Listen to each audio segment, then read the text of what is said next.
1, 2, 3, 4, 5, 6, 7, 8, 9. Okay, so we're doing this.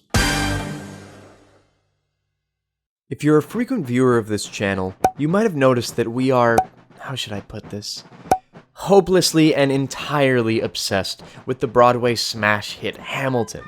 Now, before you click off and destroy the metrics of this video, I know it's a hard sell. I mean, I was a fan of Lin-Manuel for years, and still it took me more than 3 years to get around to listening to this hip-hop musical about Treasury Secretary Alexander Hamilton. Yeah, it sounds weird. It's good, I promise. What finally got me to give it a shot was actually a video essay by someone I'm proud to be able to call a friend today. If at the end of this you aren't sold, then go check it out. I'll link it somewhere here or down there, who knows. My point being, I think it's my turn to try and make a video essay to awaken people to something that they might not have been giving the right amount of attention to. So, unfortunately, I'm not here to talk about Hamilton. Aww. I know, it's long overdue, but I promise it is coming. Okay, well, I shouldn't say that exactly. I'm not here to talk about Hamilton entirely. I want to talk instead about what led to Hamilton.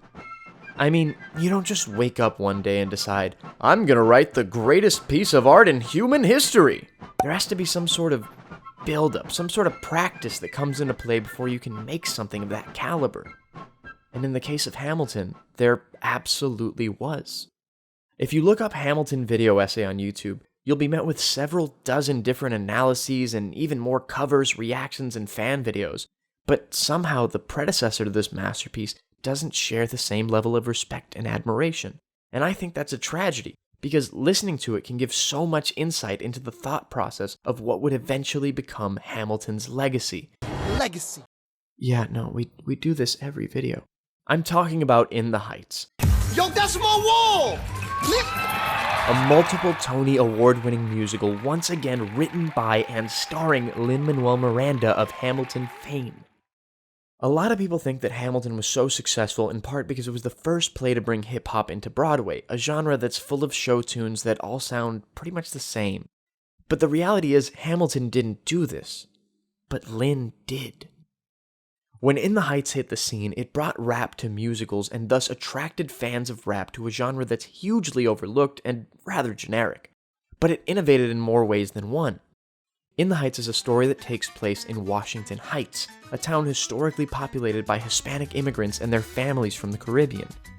Lin, being a New York-born child of Puerto Rican immigrants brought up surrounded by the culture, brought Latin music from all over the world into this play, and thus breathed new life into what had long been viewed as a dying medium, save for the occasional flash in the pan. Now, these plays have a lot more in common than you might think.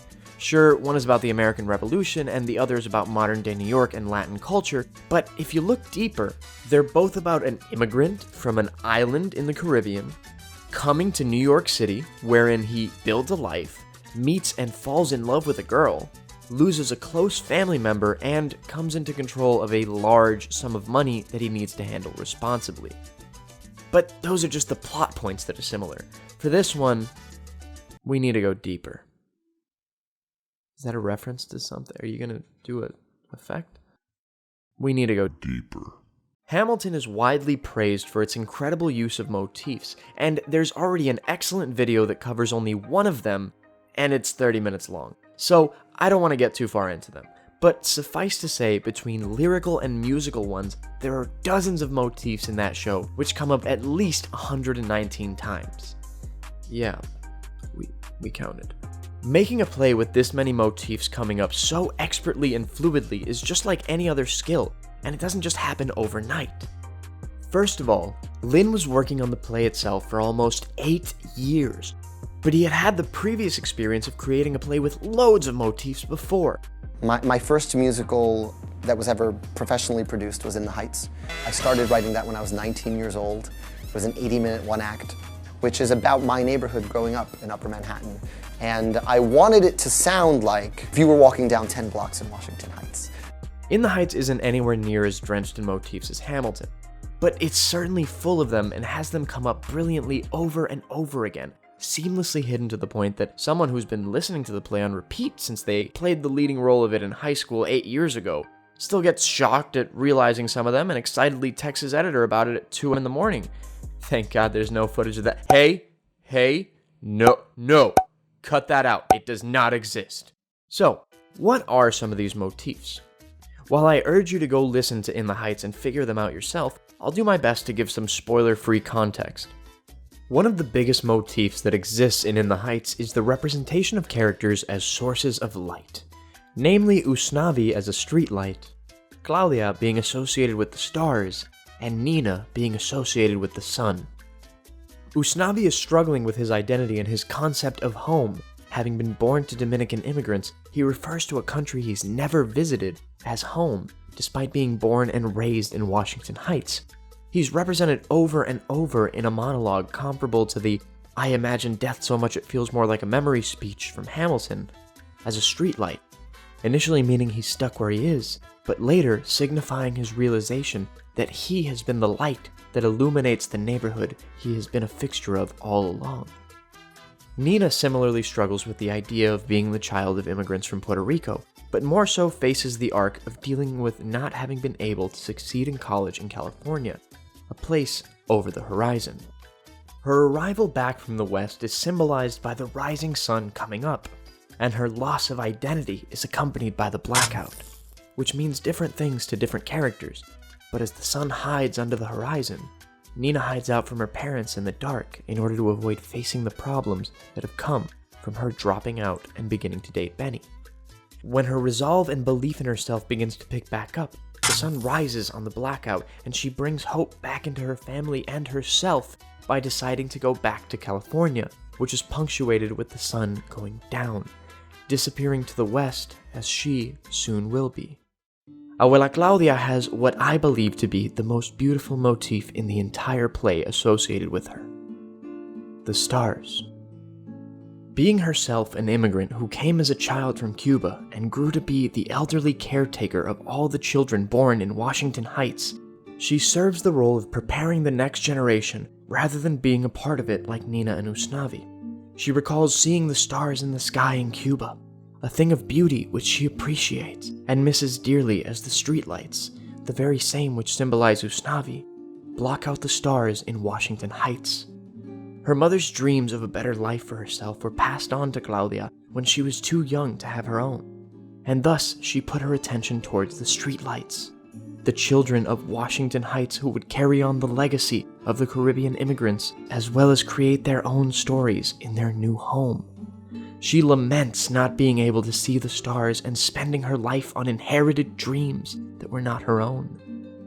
The stars symbolize her freedom, her own hopes, and the nostalgia for the simpler life she had as a child in La Víbora.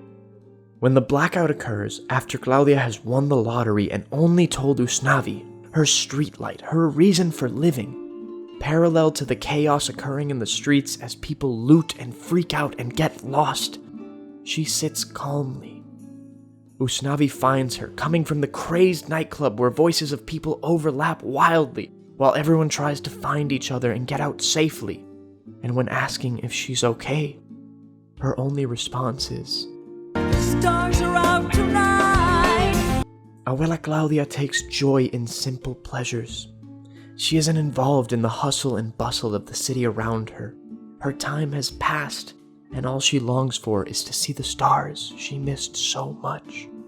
The stars she could see in Cuba when she was a little girl, before her mother made the choice to come to New York for her.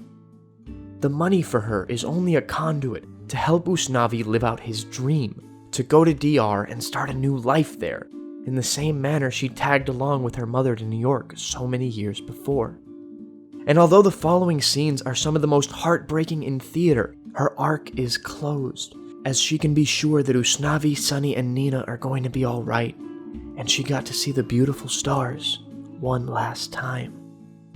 Other motifs include the song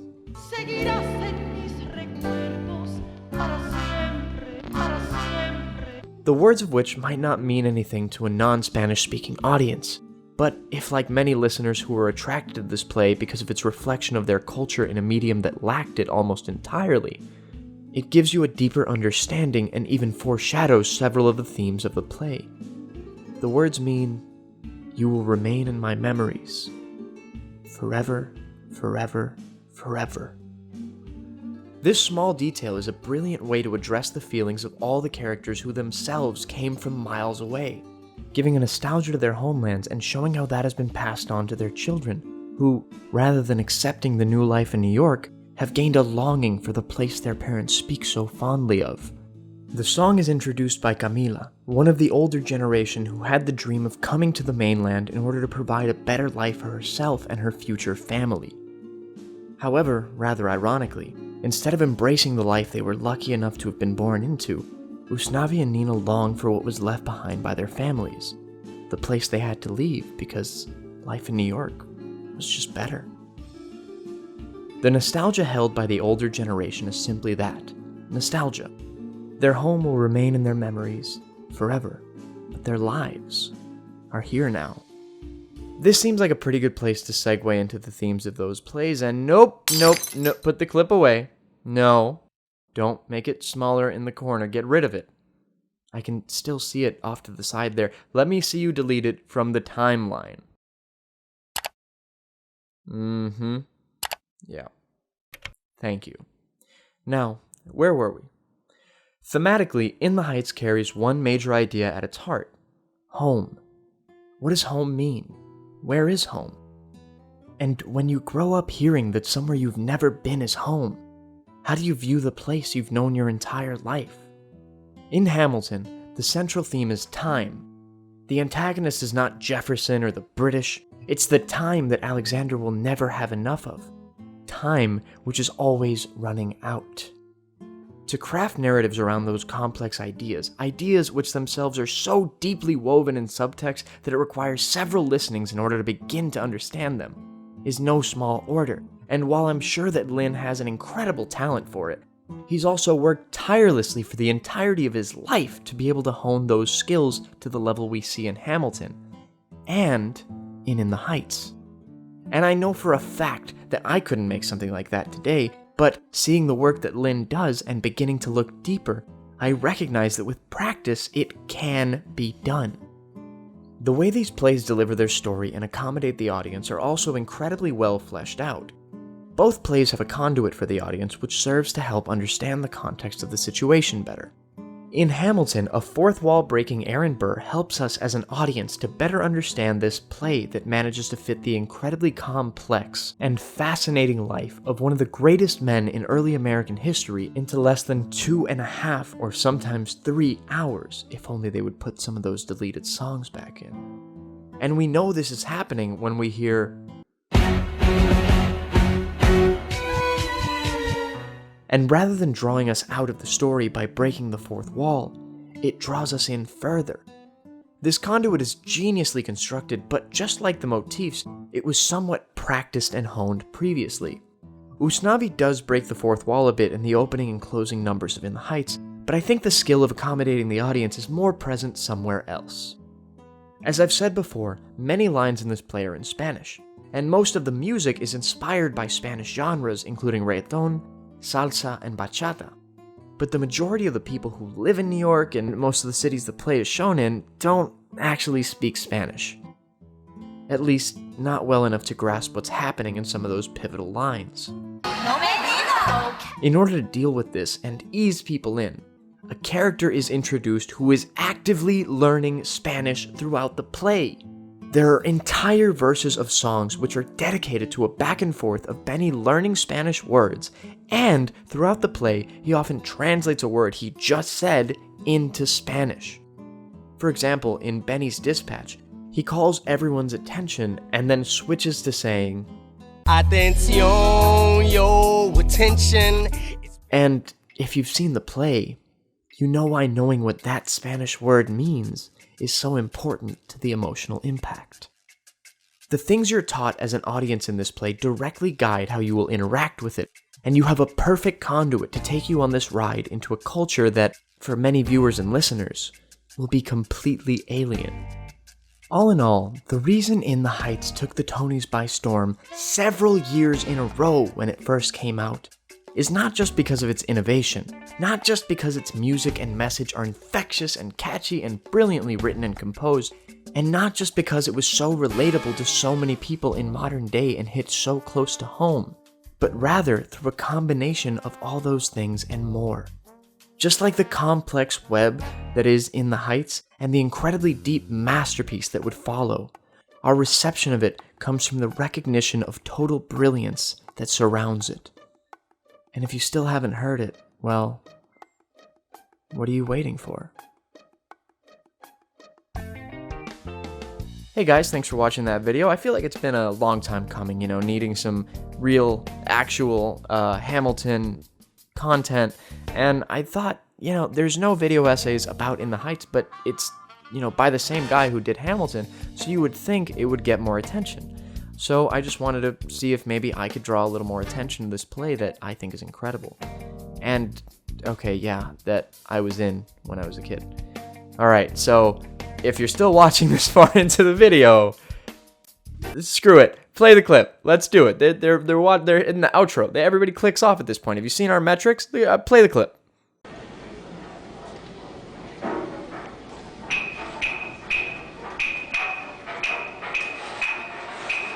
Lights up on Washington Heights, up at the break of day, wake up, this little punk gotta chase away, pop this break at the crackers on the sing while I light down the horn, hey y'all, good morning.